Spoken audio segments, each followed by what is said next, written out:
Sa iba pang balita, hindi pa malinaw sa pambansang pulisya kung totoong sabit ba sa nangyaring pandurukot at pagpatay sa Chinese businessman na si Anson Ke ang sarili nitong anak na si Alvin Ke. Binigyang diin ng tagapagsalita ng pambansang pulisya na si Police Brigadier General Jean Fajardo na patuloy pa rin ang pulisya sa pangangalap ng impormasyon.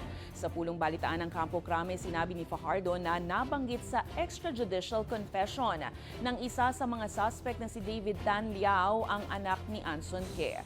Pero hindi raw ito sapat upang agad na ituring ang sariling anak ng biktima bilang sangkot sa krimen. Posible rin daw na inililigaw lang din ng kumanta ang investigasyon upang makaiwas ang sarili sa asunto.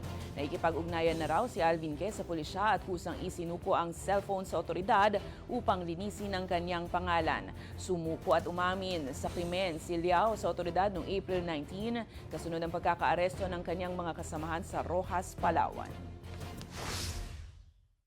We cannot accept hook, line, and sinker the statements, at least the allegation of the video. For all we know, he's just saying this to exculpate himself.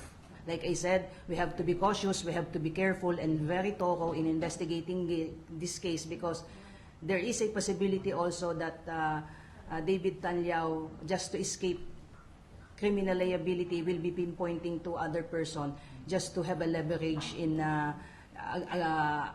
against the ultimate mastermind, if there is any.